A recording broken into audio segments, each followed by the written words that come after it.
Good morning, Ram Ram, नमस्कार, जय हिंद सभी प्यारे बच्चों को। कैसे हैं आप सभी? उम्मीद करता हूं अच्छे होंगे, स्वस्थ होंगे, बेहतर होंगे। मैं संदीप सिवाज स्वागत करता हूं आप सभी बच्चों का आपके अपने बेहतरीन और शानदार लर्निंग प्लेटफॉर्म रोजगार विद अंकित पर। तो जितने भी बच्चे मेरे साथ आज के सेशन में लाइव जुड़ते जा रहे हैं, एक बार फटाफट अपना अपना हालचाल मेरे को बता दीजिएगा।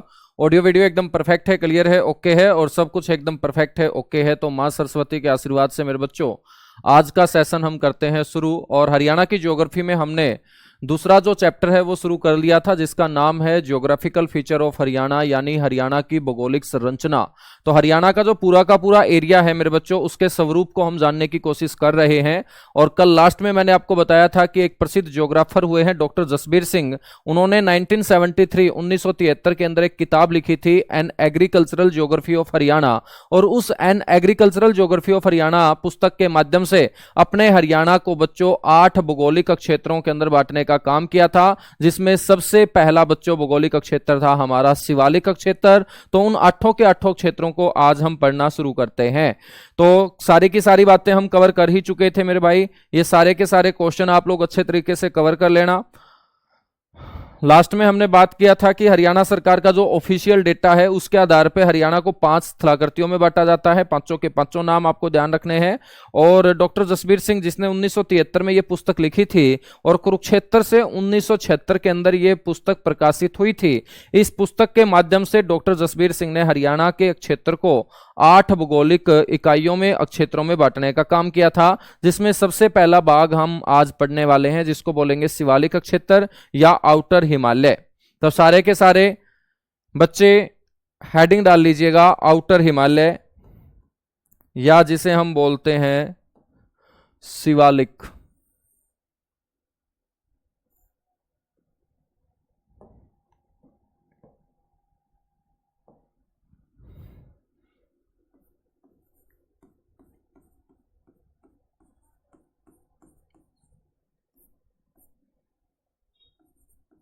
शिवालिक या आउटर हिमालय, जिसे हम बोलेंगे बच्चों बाह्य हिमालय। आप लोगों ने हिमालय तो सुना होगा, बिल्कुल सुना है गुरुजी। हिमालय मेरे बच्चों आप सभी जानते हैं, उसको हम ऊंचाई के आधार पे 3 भागों में बांटते हैं। इस तरीके से जो हिमालय की रेंज फैली हुई है अपने भारत के अंदर, उसको हम 3 श्रेणियों में बांटते हैं। और सबसे ऊंचा जो हिमालय है उसे हम बोलते हैं ग्रेट हिमालय। उसे हम किस नाम से जानते हैं? इसे हम ग्रेट हिमालय बोलते हैं, इसे लार्ज हिमालय बोला जाता है।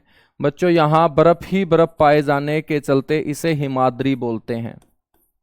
हिमाद्री का मतलब होता है जहां हिम का आदर हो, यानी कि बर्फ जहां ज्यादा गिरती हो उसी क्षेत्र को हम हिमाद्री बोलेंगे। उसके बाद मेरे बच्चों जो बीच वाला भाग है, जो बीच वाला हिमालय होगा, इसे हम क्या बोलेंगे? मिडल हिमालय, यानी कि मध्य हिमालय। और साथ ही साथ ये बीच में ही दम तोड़ देता है, तो इसे हम लघु हिमालय भी बोलते हैं। और नीचे वाला जो भाग होगा इसको कहा जाता है मेरे बच्चों आउटर हिमालय, बाह्य हिमालय, क्योंकि ये हिमालय का सबसे लास्ट वाला भाग है। इसके बाद हिमालय क्या हो जाता है? खत्म हो जाता है। आउटर हिमालय इसे बोलते हैं। और इसी आउटर हिमालय के अंदर बच्चों डेरा डाला किसने? भगवान भोलेनाथ ने। और भगवान शिव का इलाका क्या कहलाएगा? शिवालिक कहलाएगा। तो आपको पता चला होगा कि इसका नाम शिवालिक क्यों रखा गया है, क्योंकि यह भगवान भोलेनाथ का इलाका है, शिव का इलाका है। और शिव का इलाका ही क्या कहलाता है बच्चों? शिवालिक कहलाता है। क्या कहलाता है? शिवालिक कहलाता है। ठीक है, तो इन 3 भागों में से अपने हरियाणा के अंदर जो भाग आता है बच्चों उसी को हम शिवालिक बोलेंगे। क्या बोलेंगे? शिवालिक। ठीक है, तो ना तो हरियाणा में ग्रेट हिमालय है ना मध्य हिमालय है। तो हरियाणा के अंदर आपको उत्तर पूर्व दिशा में जो पहाड़ नजर आते हैं, चाहे पंचकुला की बात करूं, चाहे अंबाला की बात करूं, चाहे यमुनानगर की बात करूं, तो ये सारा का सारा जो पर्वतीय क्षेत्र है ये क्या कहलाएगा आपका? ये आउटर हिमालय कहलाएगा या शिवालिक कहलाएगा। ठीक है,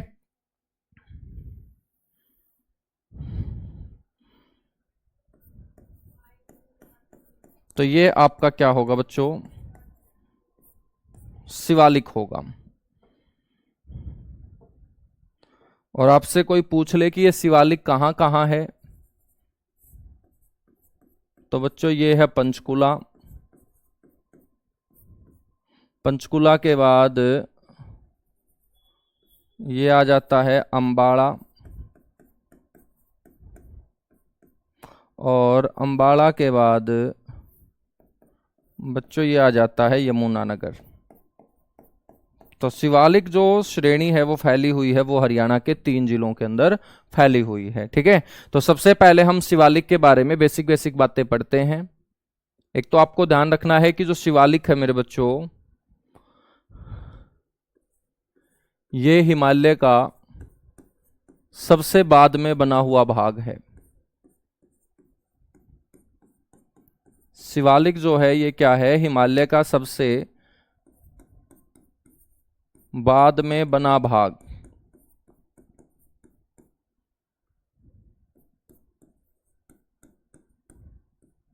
या हम बोल सकते हैं जो सबसे बाद में बना होगा उसे हम क्या बोलेंगे, नवीनतम बोलेंगे।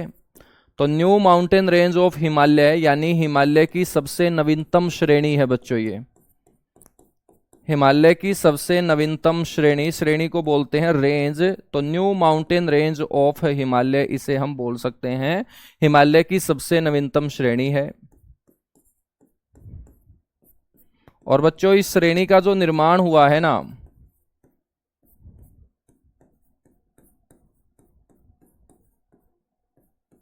इसका जो निर्माण हुआ है वो ध्यान रखना है, वो उत्तर अभिनूत काल में हुआ है।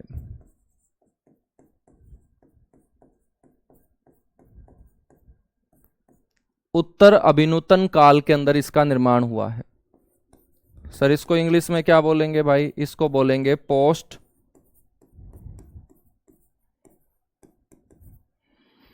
Palaeocene as. ठीक है, तो ध्यान रखना है इस शिवालिक श्रेणी का जो निर्माण है वो उत्तर अभिनूतन काल में हुआ है, पोस्ट पेलियोसिन एज में इसका निर्माण हुआ है। अब मेरे को एक बात बताओ, जो श्रेणी सबसे बाद में बनी होगी उसको हमने नवीनतम बोल दिया, न्यू बोल दिया। तो बच्चों सीधी सी बात है कि जो श्रेणी सबसे बाद में बनी होगी वो इतनी मजबूत भी नहीं हो पाई होगी, और इतनी मजबूत नहीं हो पाई होगी तो वहां पर जब भी बारिश होगी तो बारिश मेरे बच्चों उस क्षेत्र में गिरते ही वहां की मिट्टी को भी काटना स्टार्ट कर देगी। और मिट्टी को काटना जब स्टार्ट कर देगी तो मिट्टी का जो कटाव होता है उसको हम क्या बोलते हैं, मृदा अपरदन बोलते हैं, सोयल एरोजन बोलते हैं। तो आपसे क्वेश्चन पूछा जाएगा कि हिमालय का वो कौन सा भाग है जहां सबसे ज्यादा मृदा अपरदन होता है। तो हिमालय का ना तो वो ग्रेट भाग होगा ना वो मिडल भाग होगा, तो सबसे ज्यादा जो सोयल एरोजन होगा, मृदा अपरदन होगा, वो शिवालिक में होगा। क्यों होगा शिवालिक में मेरे बच्चों, वो इसलिए होगा क्योंकि ये सबसे बाद में बनी हुई श्रेणी है। सबसे बाद में बनी हुई है तो ये इतनी मजबूत नहीं हो पाई है। तो ध्यान रखना है, अगला जो पॉइंट होगा वो ये होगा कि हिमालय के इसी भाग में सबसे ज्यादा क्या है, मृदा अपरदन होता है। हिमालय के इसी भाग में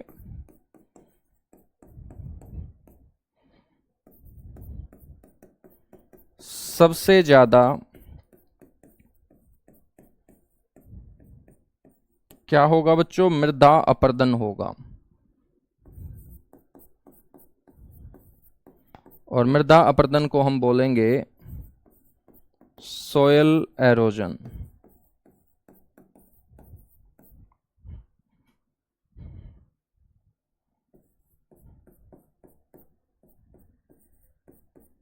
ठीक है, यहां पर आपको यह भी ध्यान रखना है कि जो मृदा अपरदन है बच्चों, इसे हम क्या बोलते हैं,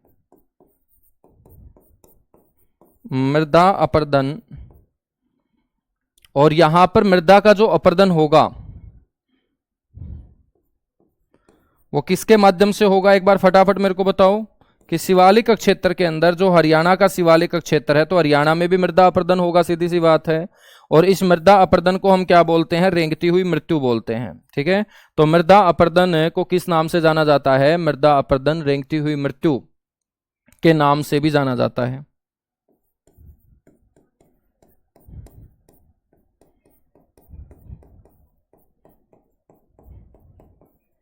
तो पेपर में क्वेश्चन पूछा गया था कि रेंगती हुई मृत्यु किसे कहा जाता है। ऑप्शन में मिलेगा अकाल पड़ने को बोलते हैं, सूखा पड़ने को बोलते हैं, मृदा अपरदन को बोलते हैं। तो रेंगती हुई मृत्यु कहा जाता है बच्चों सोयल एरोजन को, यानी कि मृदा अपरदन को। अब मैं आपसे क्वेश्चन पूछ रहा हूं कि मिट्टी का जो कटाव है वो अलग अलग तरीके से होगा। जहां पर हवाएं चलेंगी, जहां पर मेरे बच्चों तेज आंधियां चलेंगी, तेज हवाएं चलेंगी, वहां पर बालू रेत एक स्थान से कटेगा, दूसरे स्थान पे जमा होगा। जब एक स्थान से कटेगा तो उसको भी तो हम क्या बोलेंगे, मिट्टी का कटाव बोलेंगे। लेकिन वहां मिट्टी का कटाव किसके माध्यम से हो रहा है, हवा के माध्यम से हो रहा है, तो सीधी सी बात है उसे हम वायु अपरदन बोलेंगे।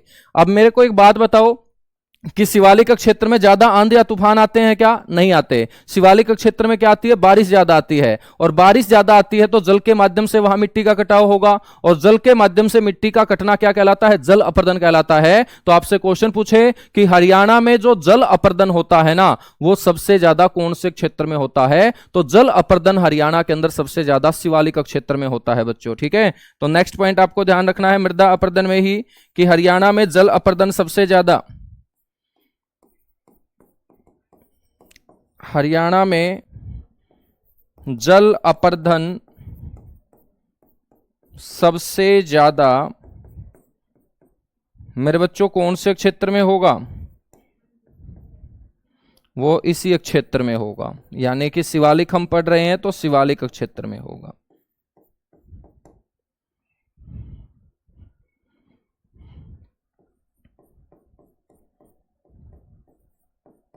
ठीक है, तो जल अपरदन सबसे ज्यादा इसी क्षेत्र में होता है, जिसको हमने रेंगती हुई मृत्यु भी बोला।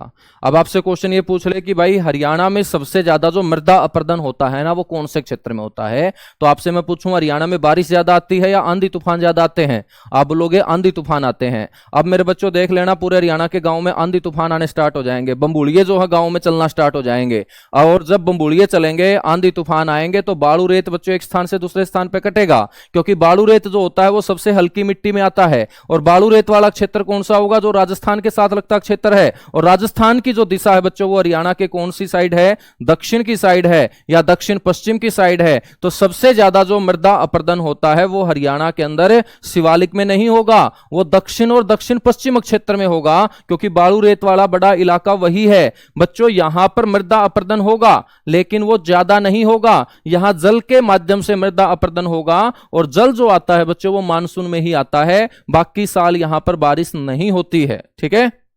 तो यहां पर दो क्वेश्चन बनेंगे, जल अपरदन सबसे ज्यादा शिवालिक क्षेत्र में, और मृदा अपरदन सबसे ज्यादा हरियाणा के अंदर दक्षिण और दक्षिण पश्चिम क्षेत्र के अंदर, ठीक है।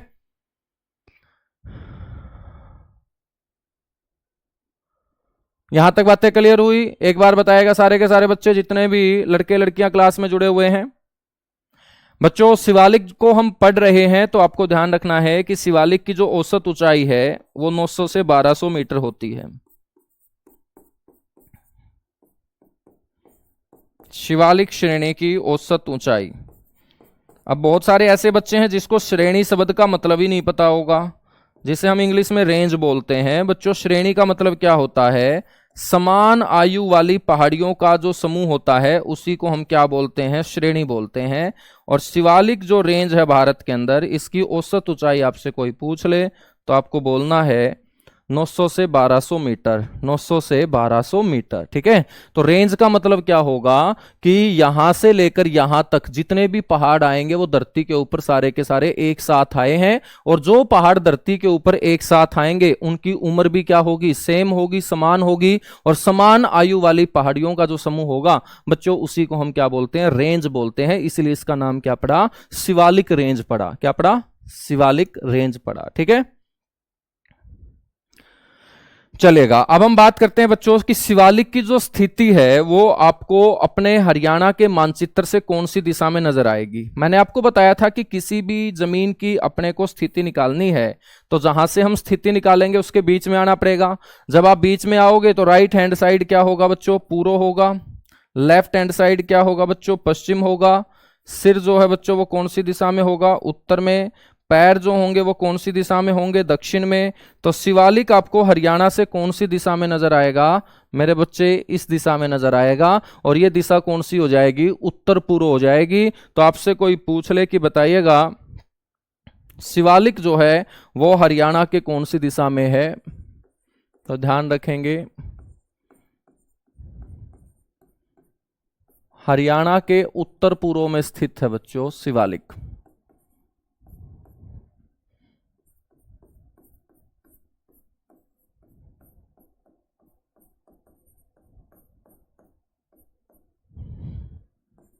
तो हरियाणा के उत्तर पूर्व दिशा में स्थित है श्रेणी कौन सी? शिवालिक श्रेणी, जिसको हमने आउटर हिमालय बोला। भगवान शिव का इलाका होने के चलते इसको हमने शिवालिक श्रेणी के नाम से संबोधित किया। अब शिवालिक का जो विस्तार है वो हरियाणा में कितने प्रतिशत क्षेत्र पे है? तो ध्यान रखेंगे, हरियाणा में शिवालिक का जो विस्तार है बच्चों,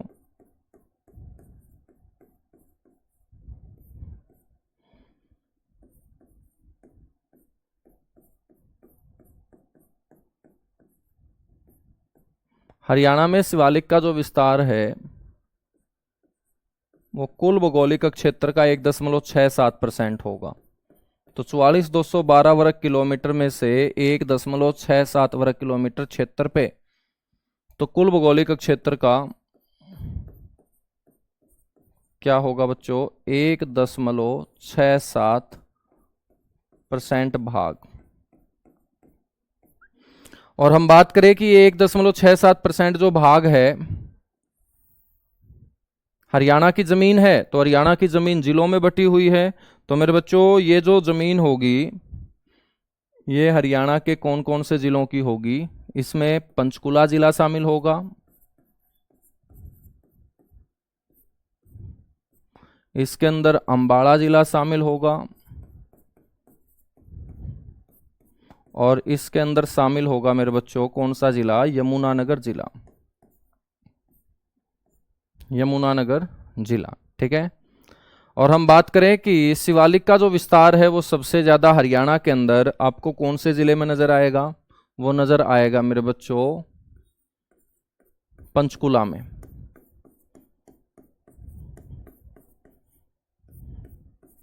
शिवालिक का जो विस्तार है वो हरियाणा में सबसे ज्यादा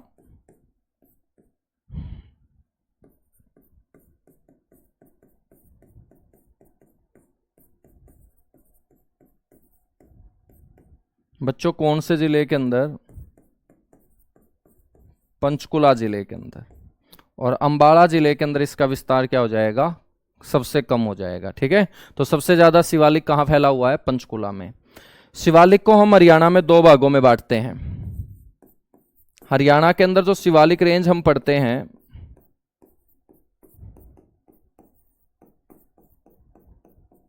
हरियाणा में जो शिवालिक श्रेणी है बच्चों ये कितने भागों में बांटी गई है? सर, दो भागों में बांटी गई है, ठीक है। हरियाणा में शिवालिक श्रेणी दो भागों में क्या है? विभाजित है। सर ये दो भाग कौन से होंगे? तो मेरे बच्चों इन दो भागों में एक को हम बोलेंगे उच्च शिवालिक,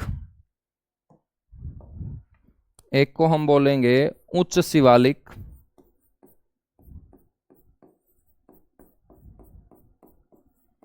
और उच्च शिवालिक कौन सा भाग होगा? उच्च शिवालिक वो भाग होगा जिसके अंतर्गत आने वाली पहाड़ियों की जो ऊंचाई है वो 600 मीटर से क्या होगी? अधिक होगी। यानी कि 600 मीटर से ऊंचे जो पहाड़ होंगे उत्तर पूर्व में वो सारे के सारे कौन से शिवालिक का हिस्सा माने जाएंगे? उच्च शिवालिक का। और बच्चों दूसरा जो शिवालिक होगा उसे बोलेंगे हम निम्न शिवालिक, यानी कि लोअर शिवालिक बोलेंगे। एक को हायर शिवालिक बोलेंगे, एक को लोअर शिवालिक बोलेंगे, निम्न शिवालिक।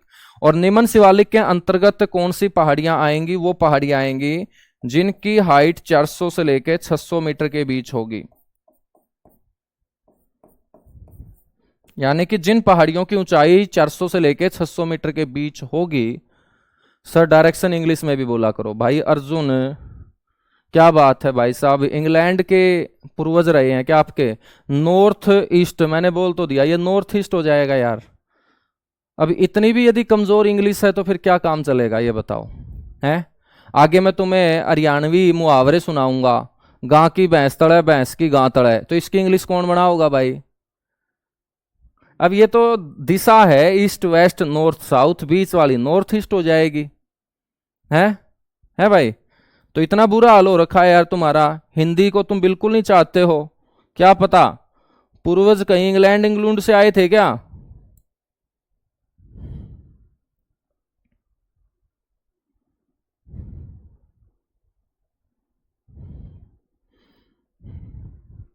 सर जी इंग्लिश में करवा दो भाई। हरियाणा जीके जो स्टेट जीके होगी दोस्त वो हिंदी में ही चलेगी, जो शब्द आपके ना समझ में आए वो शब्द मैं आपको बता दूंगा। लेकिन ऐसा नहीं है, फिर सिलेबस होगा एक साल में पूरा, है ना। तो सिलेबस एक साल में पूरा होगा। यदि ऐसे ऐसे मैं बात करूंगा कि भाई हिमालय का सबसे बाद में बना भाग, इसको डायरेक्ट फिर मैं इंग्लिश में लिखूंगा, फिर इसको इंग्लिश में लिखूंगा, फिर उसको इंग्लिश में लिखूंगा, तो यहां तो भाई साहब फिर अंधेरा हो जाएगा। ठीक है, एक साल में सिलेबस पूरा होगा। तो जो मेन मेन पॉइंट है वो मैं आपको बता के चल ही रहा हूं कि भाई मृदा अपर्दन आपको मैंने बता दिया, उत्तर अभिनूतन काल मैंने आपको बता दिया। ठीक है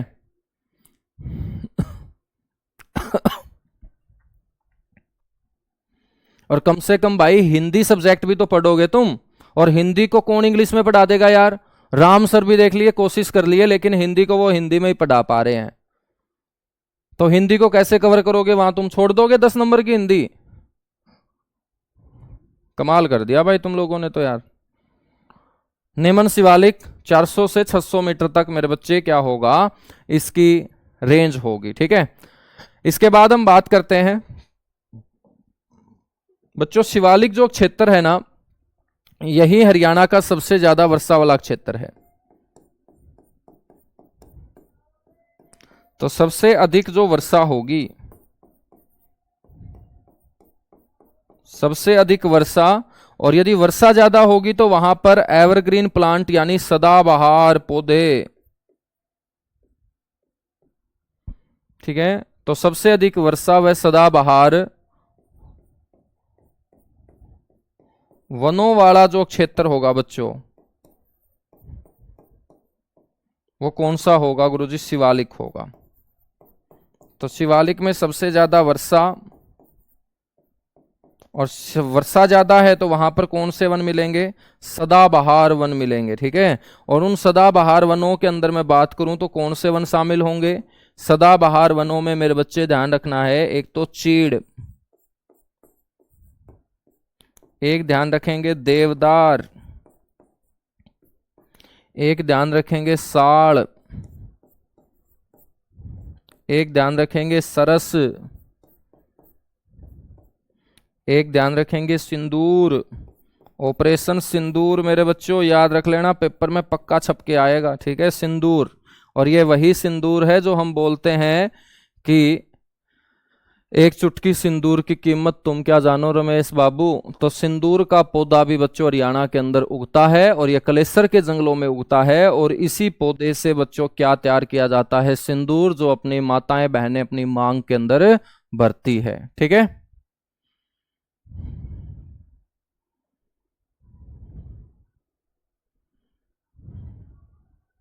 सर जी इन प्लांट की पिक्चर दिखाओ। बिल्कुल, इन प्लांट की पिक्चर मैं तुम्हें वहीं पे ले जाके दिखाऊंगा। ठीक है, तुम्हें ट्रैक्टर ट्रालियों में भर भर के एक दिन कलेसर जंगल में लेके जाऊंगा, और फिर मैं तुम्हें मेरे बच्चों दिखाऊंगा। ठीक है, सारे के सारे पेड़ पौधे, तुम कुछ मत करना, मैं ही दिखाऊंगा तुम्हें सब कुछ। ठीक है, चलेगा, आगे बढ़ेंगे। फिर सबसे अधिक वर्षा और सदाबहार वनों वाला क्षेत्र कौन सा हो जाएगा गुरुजी, शिवालिक का क्षेत्र सबसे ज्यादा वर्षा वाला हो जाएगा, और सदाबहार वनों वाला क्षेत्र हो जाएगा।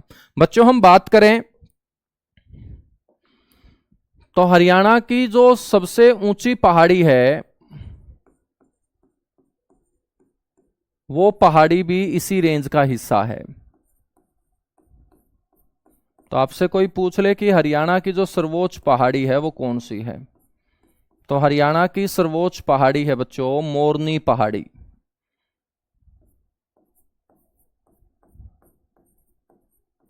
कौन सी पहाड़ी है, मोरनी पहाड़ी है। ठीक है, कौन सी पहाड़ी है, मोरनी पहाड़ी है मेरे बच्चों, हरियाणा की सर्वोच्च पहाड़ी। यदि हम बात करें कि ये जो मोरनी पहाड़ी है, इसका नाम मोरनी पहाड़ी किसके नाम पर पड़ा, तो आपको पता होना चाहिए, मोरनी नाम की रानी के नाम पर। तो मोरनी नाम की कोई रानी हुई है,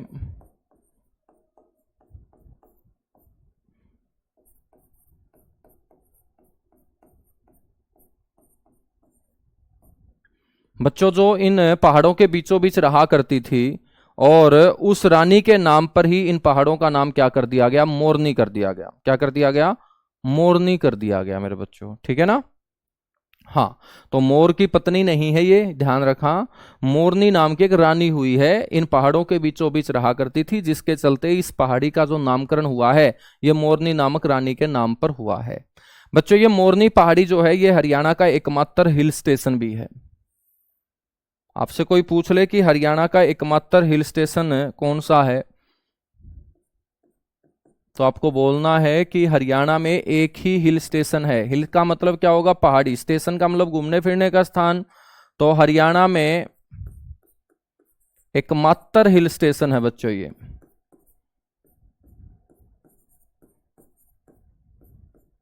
हरियाणा में एकमात्र ये क्या है?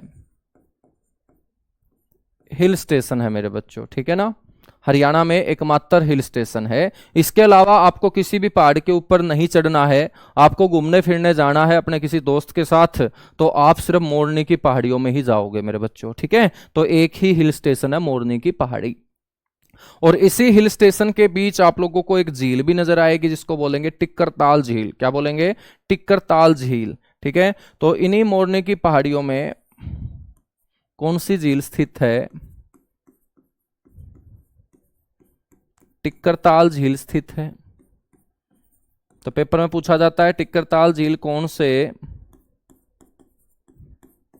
जिले में है, पंचकुला में, कौन सी पहाड़ियों में है? मोरनी की पहाड़ियों में। और इन्हीं मोरनी की पहाड़ियों में मेरे बच्चे यहां एक एडवेंचर स्पोर्ट्स हब बनाया गया है।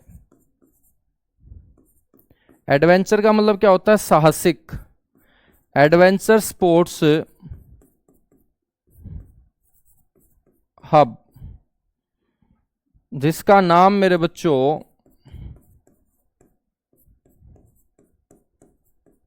फ्लाइंग सिख मिल्खा सिंह के नाम पर,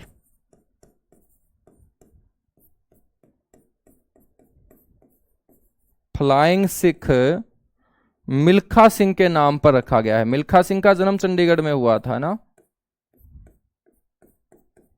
मिल्खा सिंह के बेटे का जन्म हुआ था बच्चों चंडीगढ़ के अंदर। फ्लाइंग सिख मिल्खा सिंह के नाम पर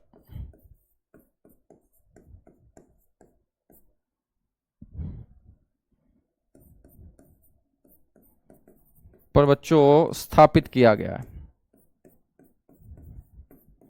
अब मेरे को एक बात बताओ, यदि हरियाणा का ये एकमात्र हिल स्टेशन है तो यहां पर प्रेमी जोड़े जाएंगे घूमने के लिए? बिल्कुल जाएंगे। और प्रेमी जोड़े जब घूमने के लिए जाएंगे, वैसे बिना प्रेमी जोड़े भी जा सकते हैं, घर वाले भी जा सकते हैं, तो जब यहाँ प्रेमी जोड़े जाते हैं घूमने के लिए हिल स्टेशन के ऊपर, तो बच्चों जो भी गया होगा आप में से कोई भी, तो आपने देखा होगा कि यहाँ का रास्ता बड़ा उबड़ खाबड़ है। यहां का रास्ता इतना उबड़ खाबड़ है कि भाई सुरक्षा के कोई भी इंतजाम नहीं है, और सावधानी हटी दुर्घटना घटी। बच्चों, जो नए नए प्रेमी जोड़े होते हैं ना, वो अपने में इतना खो जाते हैं कि उनको नीचे वाली जो गहरी खाइयां है वो दिखाई नहीं देती, और वो सेल्फी लेने के चक्कर में सीधे कहां मिलते हैं? नीचे मिलते हैं। अब जो प्रेमी जोड़ा जिसके हाड टूट गए होंगे नीचे पड़ने से, भाई साहब उसको जल्दी से जल्दी कहां पहुंचाना पड़ेगा? हॉस्पिटल पहुंचाना पड़ेगा। अब हॉस्पिटल कौन पहुंचाएगा? एम्बुलेंस पहुंचाएगी। और एम्बुलेंस जो 4 टायरों वाली होती है वो यहां उबड़ खाबड़ रास्ते के ऊपर दौड़ नहीं पाती है जितनी तेज गति से उन दुर्घटनाग्रस्त लोगों को हॉस्पिटल में पहुंचाना हो। तो मेरे बच्चों, यहां पर जितने भी लोग दुर्घटनाग्रस्त हो जाते थे उनको हॉस्पिटल ले जाने में देरी हो जाती थी। तो इसको समझते हुए हरियाणा सरकार ने 2017 के अंदर एक खास तौर पे एम्बुलेंस सेवा की शुरुआत की, और उसको हम बोलते हैं मोटरसाइकिल एम्बुलेंस सेवा। क्या बोलते हैं? मोटरसाइकिल एम्बुलेंस सेवा। तो आपसे कोई पूछ ले कि हरियाणा में सबसे पहले मोटरसाइकिल एम्बुलेंस सेवा की शुरुआत जो है वो कौन से क्षेत्र में की गई थी, तो आप बोलेंगे भाई मोरनी क्षेत्र में, ठीक है। तो हरियाणा में सबसे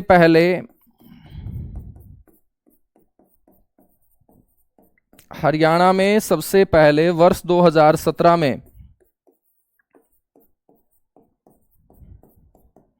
मोटरसाइकिल एम्बुलेंस सेवा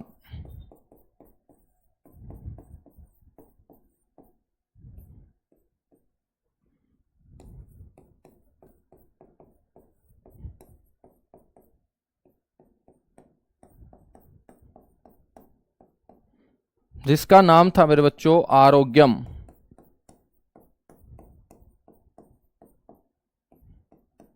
आरोग्यम। ठीक है, तो हरियाणा में सबसे पहले 2017 में मोटरसाइकिल एम्बुलेंस सेवा आरोग्यम की जो शुरुआत है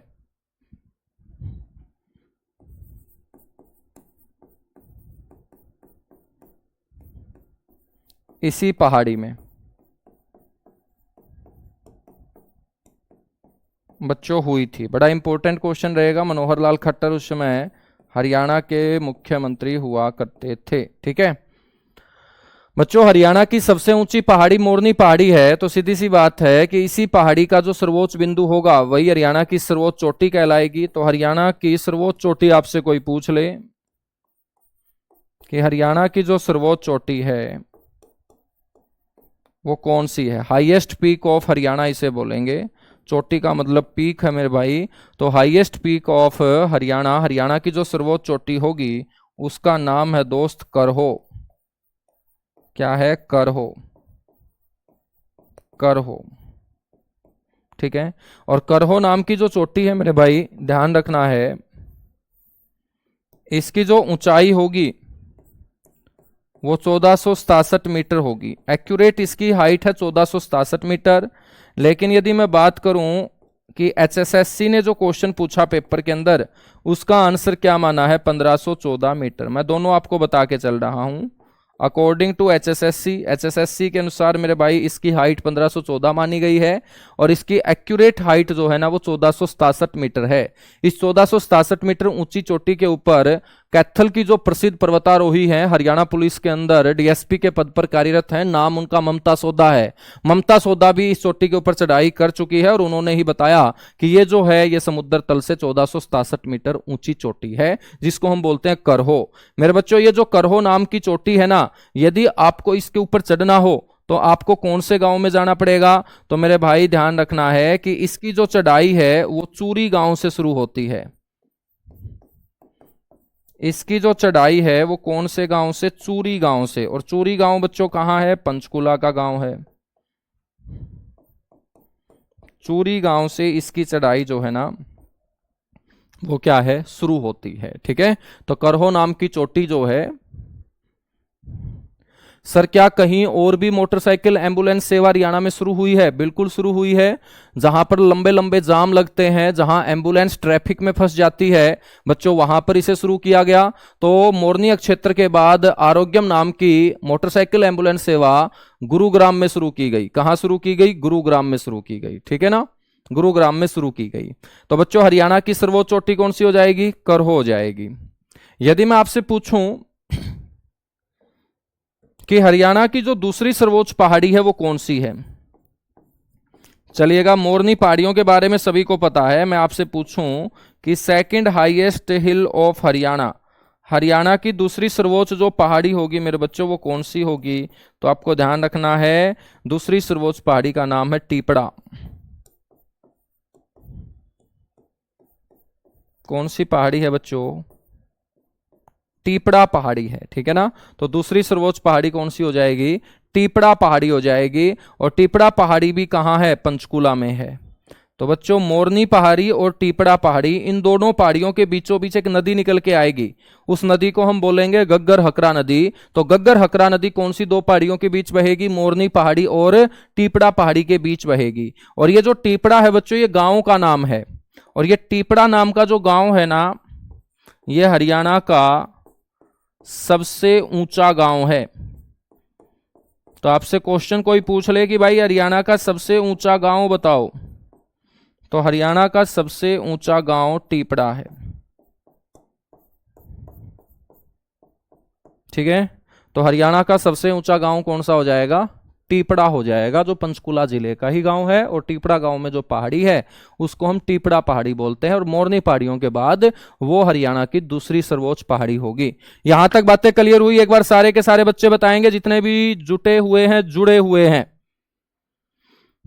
फटाफट बताएगा भाई, फटाफट एक बार सारे के सारे बच्चे। एक एक क्वेश्चन को मैं कवर करवा के चल रहा हूं। आपको कोई किताब उठाने की जरूरत नहीं है, ना आपको मेरे भाई कहीं और भटकने की जरूरत है। सारी की सारी चीजें अपने इसी बैच में आपकी कंप्लीट हो जाएंगी। ठीक है,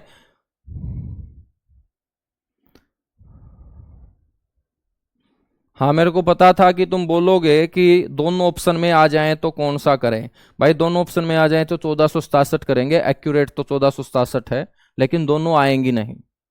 मैंने आपको बताया है कि दोनों कभी नहीं आएंगी, ठीक है। चलेगा भाई, आगे हम बढ़ते हैं। तो ये जो शिवालिक क्षेत्र है, यहां से बहुत सारी अपने हरियाणा की मौसमी नदियां निकलेंगी, उनको नदियों में पढ़ेंगे। जैसे गग्गर हकरा नदी निकलेगी, मारकंडा निकलेगी, टांगरी निकलेगी, ठीक है। टांगरी के साथ साथ मेरे बच्चे हम बात करेंगे बलियाली नदी निकलेगी। सरस्वती नदी का उद्गम शिवालिक क्षेत्र से हुआ करता था मेरे बच्चों। उसके बाद सेकंड जो पार्ट है वो हम पढ़ने जा रहे हैं, और सेकंड जो पार्ट है उसका नाम है गिरिपाद मैदान, जिसको बोलते हैं पिडमेंट जोन, फुट हिल जोन। तो हेडिंग डाल लीजिएगा सारे के सारे प्यारे प्यारे बच्चे, गिरिपाद मैदान। गिरिपाद मैदान या इसे बोलते हैं इंग्लिश में फुट हिल। फुट का मतलब पैर है और हिल का मतलब पहाड़ी, फुट हिल जोन, ठीक है बच्चों, गिरिपाद मैदान या फुट हिल जोन। अब ये क्या होगा, अभी मैंने आप लोगों को पढ़ाया, अभी मैंने आप लोगों को यहां पढ़ाया कि भाई ये शिवालिक है। बिल्कुल आपने पढ़ लिया गुरुजी, ये शिवालिक है। यदि ये शिवालिक है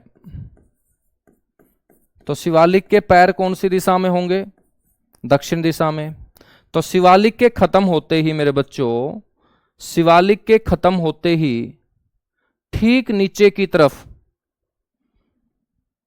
जहां जहां शिवालिक फैला होगा,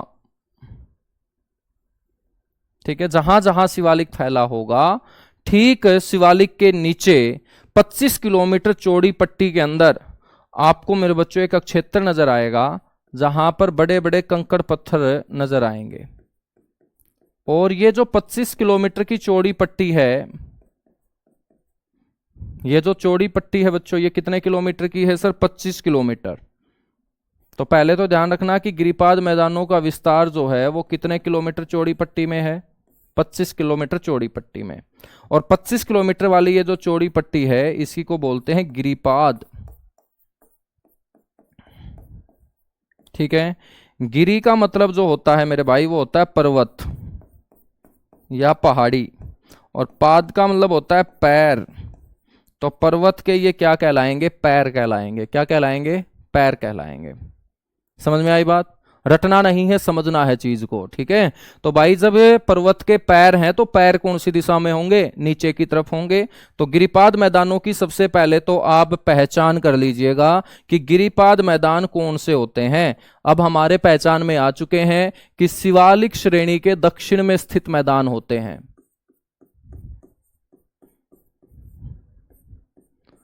शिवालिक श्रेणी के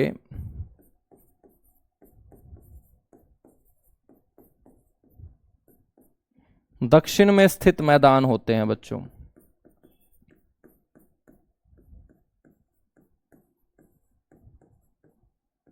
ठीक है। यदि ये मैदान है तो सीधी सी बात है भाई, इन मैदानों की औसत ऊंचाई भी याद रखनी पड़ेगी। गिरिपाद मैदानों की जो औसत ऊंचाई है वो याद रखेंगे 300 से 375 मीटर। 300 से 375 मीटर बोल सकते हो, या आप ये भी बोल सकते हो 400 मीटर से कम। तो 375 400 मीटर से कम ही तो होगा। ऑप्शन में कैसे भी दिया जा सकता है, रटना नहीं है, ठीक है। 400 मीटर से कम, तो 400 मीटर से कम उत्तर पूर्व के जो मैदान होंगे भाई, जो शिवालिक श्रेणी के ठीक नीचे की ओर होंगे, दक्षिण में होंगे, उन्हीं को हम गिरिपाद बोलते हैं। गिरिपाद मैदानों का जो विस्तार होगा बच्चों,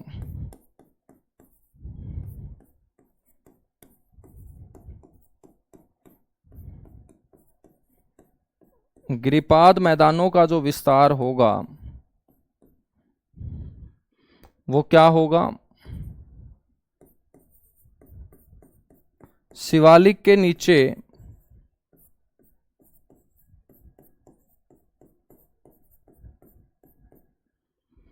पंचकुला क्योंकि जहां जहां शिवालिक है वहां वहां क्या होगा, गिरिपाद मैदान होगा। पंचकुला, पंचकुला के बाद अंबाड़ा, और अंबाड़ा के बाद बच्चों यमुनानगर। पंचकुला, अंबाड़ा, यमुनानगर जिलों की 25 किलोमीटर चौड़ी पट्टी में। ये जरूर ध्यान रखें, कितने किलोमीटर चौड़ी पट्टी बोल रहा हूं, 25 किलोमीटर चौड़ी पट्टी में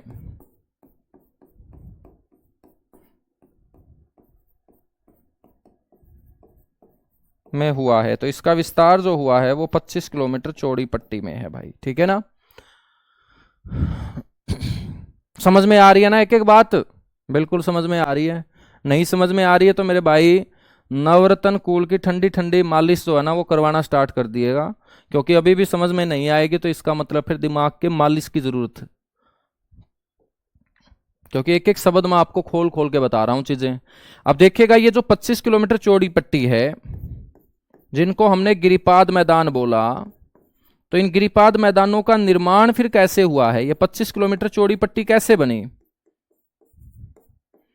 तो मेरे भाई गिरिपाद मैदानों का जो निर्माण हुआ है वो शिवालिक क्षेत्र से, शिवालिक क्षेत्र से निकलने वाली जितनी भी नदियां होंगी, शिवालिक क्षेत्र से निकलने वाली नदियों के जल के द्वारा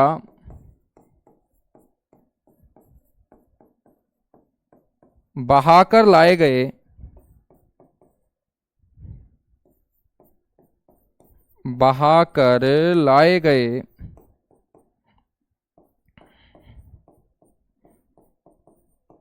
बड़े बड़े कंकड़ पत्थरों से,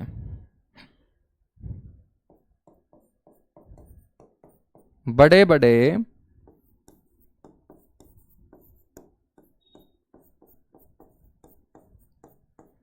कंकड़ पत्थरों से हुआ, ठीक है। तो भाई इस शिवालिक क्षेत्र से जब नदियां निकलेंगी तो पर्वतों से निकलने वाले नदियों के जल की रफ्तार क्या होगी, बहुत तेज होगी।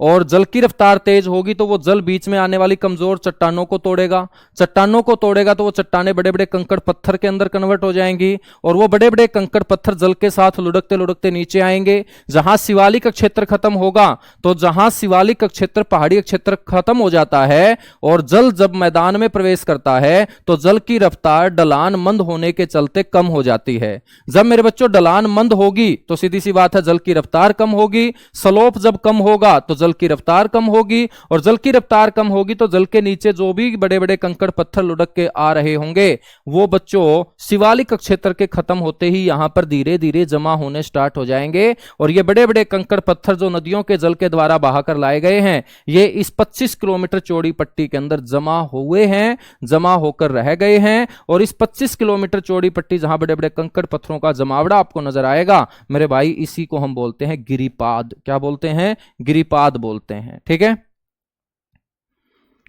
समझ में आई मेरे भाई बात, बिल्कुल समझ में आई।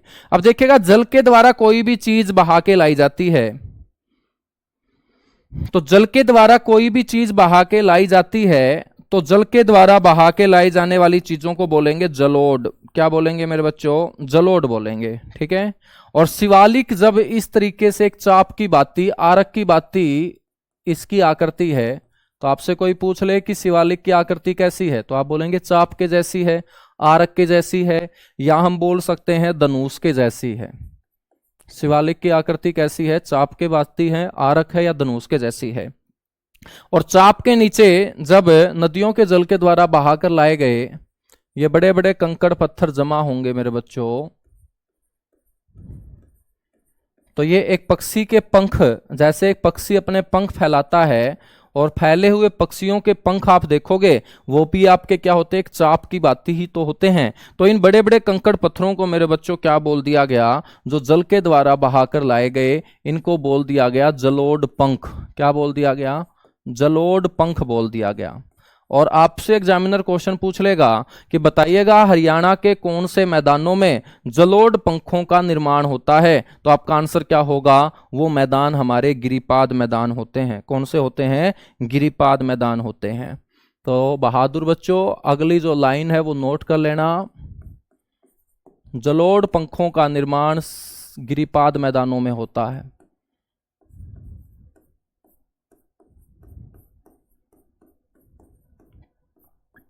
तो जलोढ़ पंखों का निर्माण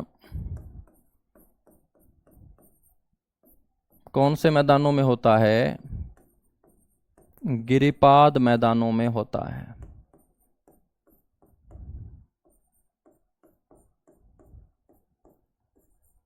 याद रखेंगे आप सारे के सारे? बिल्कुल याद रखेंगे बच्चों। जितनी भी नदियां शिवालिक से आती हैं, तो शिवालिक से निकलने वाली नदियां सबसे पहले कौन से मैदानों में प्रवेश करेगी? तो शिवालिक के खत्म होते ही कौन सा मैदान सबसे पहले आएगा? गिरिपाद मैदान, फुटहिल जोन आएगा। तो शिवालिक श्रेणी से निकलने वाली नदियां सबसे पहले प्रवेश, शिवालिक श्रेणी से निकलने वाली नदियां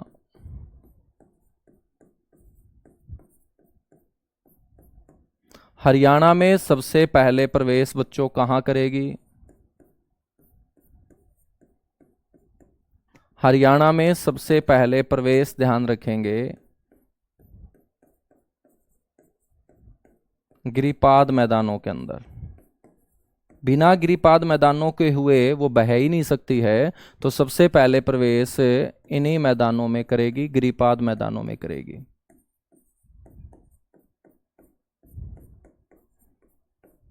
ठीक है, बात पल्ले पड़ रही है बच्चों? भाई ये एक दो जो खपीटर है ना, हरियाणा जीके कितने दिन में होगी, कितने महीने में होगी, कितने साल में होगी, तुम लोग इसी में मेरे भाई साहब तुम फिरते रहो। हरियाणा जीके कितने दिन में होगी? हरियाणा जीके तुम मोबाइल बंद कर दो, आज कंप्लीट होगी तुम्हारे नाम की, है ना। मेरे मुंह से कभी शब्द खत्म नहीं होंगे हरियाणा जीके के। इतनी हरियाणा जीके मैंने पढ़ रखी है, अच्छे से समझ रखी है। तो जब तक तुम्हारा पेपर नहीं आ जाता तब तक हरियाणा जीके चलेगी। डेली जो क्लास में यदि आप ऐसे बोलोगे तो फिर मैं स्किप करूंगा चीजों को। अब देखिएगा, इतनी चीजें बताना मैं कोई जरूरी भी नहीं समझता था, लेकिन मैं जरूरी इसलिए समझता हूं क्योंकि तुम गरीब घर के बच्चे हो, मध्यम वर्गीय परिवार के बच्चे हो। एक बार कोचिंग लोगे, और एक बार कोचिंग लोगे तो उस कोचिंग से आपका सिलेक्शन आ जाए, इसलिए मैं कोई भी टॉपिक, कोई भी पॉइंट जो है वो स्किप करके नहीं चल रहा। एक एक चीज, उसकी वैल्यू को समझ रहा हूं, क्योंकि 7 साल से मैं हरियाणा के अंदर पेपरों का हालचाल देख रहा हूं। ठीक है, तो कम से कम ऐसे क्वेश्चन तो मत करो यार कि हरियाणा जीके कितने दिन में होगी, कितने घंटे में होगी। तो मोबाइल बंद कर दो और मोबाइल स्विच ऑफ कर दो, तो मेरे को देखना बंद कर दो, बस हो गई हरियाणा जीके।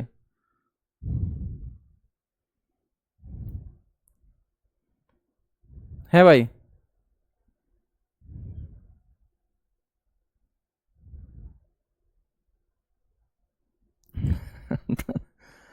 तुम नौकरी नहीं लेना चाहते क्या? तुम अपने घर के हालातों को नहीं बदलना चाहते क्या तुम?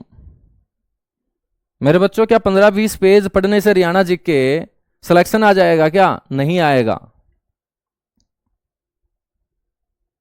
जितना पढ़ाता हूं पढ़ते रहो बस चुपचाप। सोचने का आपको टाइम ही नहीं होना चाहिए, और आपके पास प्रॉपर टाइम मिल रहा है सोचने का, सारी की सारी चीजें हैं।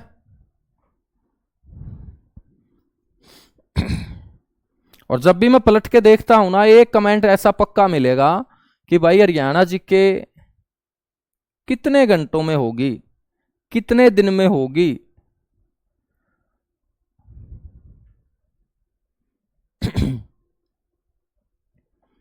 सर जी ज्यादा डीप में मत जाओ। चलो भाई ठीक है, थोड़े थोड़े डीप में रह लेते हैं। ठीक है, ज्यादा डीप में नहीं जाते। मतलब तुम ये चाहते हो कि गुरुजी अब की बार कौन लागना नौकरी, मन्ना मन्ना लागना, कम से कम 4-5 बार धक्के खाऊंगा ना फिर जाके लागूंगा। गुरुजी इब्बे तो मेरी छोटी सी उम्र है, मात्र इब्बे तो मैं 37-38 का आया हूं, और 42 साल उम्र है गुरुजी हरियाणा में, तो इब्बे के जल्दी है ना बच्चों? तो हरियाणा में के जल्दी है तामने इब्बे नौकरी लागन की? 42 साल तक मौका है। अब 42 में नौकरी लागोगे मेरे बच्चों, फिर 43 साल की उम्र में तारा ब्याह हो जाएगा, फिर मेरे बच्चों 45 साल की बाल उम्र में तामे पिता बन जोगे, फिर मेरे बच्चों फिर कह रहा है क्या गुरुजी, बस हो गया सारा काम। अब मैं आपको एक क्वेश्चन यहां से बता रहा था कि जब शिवालिक क्षेत्र से नदियां आती हैं और ये नदियां आके सबसे पहले प्रवेश करती हैं गिरिपाद मैदानों में, तो मेरे बच्चों नदियों का जल जब गिरिपाद मैदानों में आएगा तो यहां पर बड़े बड़े कंकड़ पत्थर नजर आएंगे। जब बड़े बड़े पत्थर नजर आएंगे पानी को, तो सारा का सारा पानी पत्थरों के ऊपर थोड़ी बहेगा। नदियों का जो कुछ जल है वो पत्थरों के नीचे जाएगा, और नदियों का कुछ जल जब पत्थरों के नीचे जाएगा तो पत्थरों के नीचे जाने को बोलते हैं अंडरग्राउंड, यानी कि भूमिगत। तो नदियों का कुछ जल भूमिगत मेरे बच्चों कौन से मैदानों में होता है? गिरिपाद मैदानों में होता है, ध्यान रखेंगे। ठीक है, तो ध्यान रखना है कि नदियों का जल अंडरग्राउंड कहां होगा बच्चों? नदियों का जल भूमिगत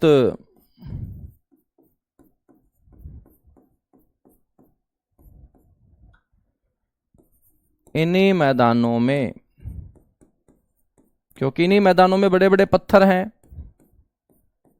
और बड़े बड़े पत्थर हैं तो इन पत्थरों के नीचे जल जाएगा, और पत्थरों के नीचे जल के जाने को बोलेंगे अंडरग्राउंड। और बच्चों शिवालिक क्षेत्र के ठीक नीचे का गिरिपाद मैदान जहां नदियों का जल अंडरग्राउंड होता है, यही कारण तो है कि इस जल से मेरे बच्चों वो पौधे लगातार पानी लेते रहते हैं जो शिवालिक क्षेत्र के अंदर हैं। अब शिवालिक क्षेत्र के अंदर 12 के 12 महीने वर्षा थोड़ी होती है, लेकिन मेरे बच्चों उस शिवालिक क्षेत्र में जो वनस्पति पाई जाती है वो क्या है? सदाबहार है। हरा भरा आपको शिवालिक क्षेत्र नजर आएगा, मोरनी क्षेत्र आपको हरा भरा नजर आएगा, पूरा पंचकूला आपको हरा भरा नजर आएगा। तो हरा भरा रहने के लिए पानी की जरूरत तो पड़ेगी पौधों को, तो वो पानी मेरे बच्चों कहां से आता है? 12 के 12 महीने तो वहां बारिश होती नहीं है, ना कोई टैंकर ले लेके मेरे बच्चों उन पौधों के अंदर पानी गिराने जाता है। तो सीधी सी बात है कि ये वो पानी कौन सा होता है? जो चट्टानों के नीचे गया है, और चट्टानों के नीचे जहां पानी गया है वो सारा का सारा क्षेत्र गिरिपाद मैदान है। और पानी चट्टानों के नीचे है तो चट्टानों के अंदर क्या होगी? सेम होगी। चट्टाने जो है मेरे बच्चों वो गिल्ली होंगी। चट्टाने गिल्ली होंगी तो उन चट्टानों के अंदर कोई भी बीज पड़ेगा वो अंकुरित होकर मेरे बच्चों पौधा बनता जाएगा और लगातार फलता फूलता जाएगा। और यही कारण है कि बच्चों मोरनी क्षेत्र, शिवालिक क्षेत्र, पंचकुला क्षेत्र आपको हरा भरा नजर आता है, क्योंकि वहां गिरिपाद मैदान है, वहां बड़ी बड़ी चट्टानों के नीचे पानी गया है, और उसी पानी से वो क्षेत्र बच्चों साल भर क्या रहता है? हरा भरा रहता है। ठीक है, अब मेरे को एक बात बताओ कि जब बच्चों यहां बड़े बड़े पत्थर हैं, कंकड़ हैं, तो उन बड़े बड़े पत्थरों के अंदर हल नहीं चलाया जा सकता, वहां भूमि की जुताई नहीं की जा सकती है। जब बड़े बड़े कंकड़ पत्थर हैं तो हल नहीं चलेगा। हल नहीं चलेगा तो ये मैदान क्या होंगे? अनउपजाऊ होंगे, अनप्रोडक्टिव होंगे। तो गिरिपाद जो मैदान होते हैं बच्चों ये क्या होते हैं? अनउपजाऊ होते हैं, अनप्रोडक्टिव होते हैं।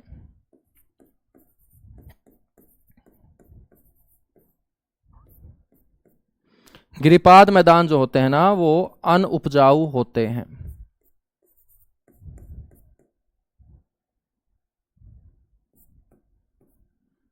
ठीक है, इसके बाद आपको ध्यान रखना है कि जो अंबाड़ा वाला इलाका है,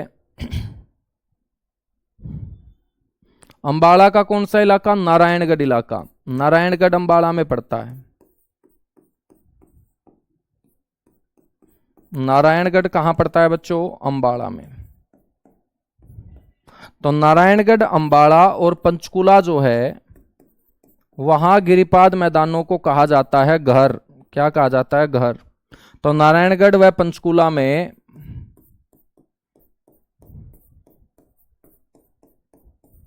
गिरिपाद मैदान क्या कहलाते हैं बच्चों? घर कहलाते हैं। GHAR, घर। और जगाधरी के अंदर मैं बात करूं, जो यमुनानगर जिले का हिस्सा है, जगाधरी के अंदर बच्चों इनको कहा जाता है कंधी।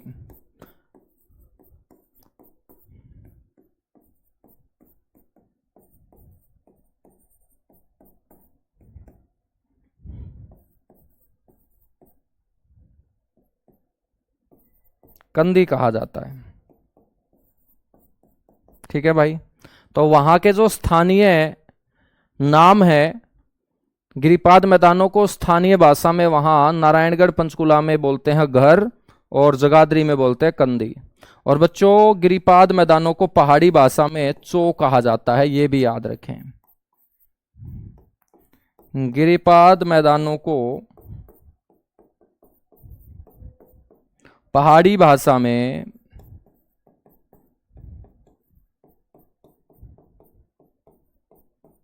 बच्चों क्या कहा जाता है? CHO यानी कि चो, चो कहा जाता है।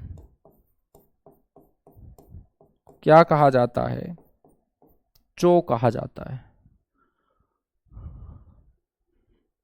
बात समझ में आई? गुरुजी मोरनी में हल चलता है।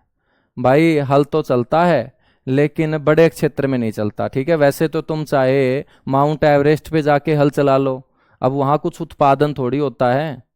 माउंट एवरेस्ट मना थोड़ी करेगा कि मेरे ऊपर हल क्यों लेके आए। चला तो तुम वहां भी सकते हो, लेकिन हल चलने का मतलब है यहां प्रोडक्शन होना, उत्पादन बड़ी क्षमता में होना, ठीक है।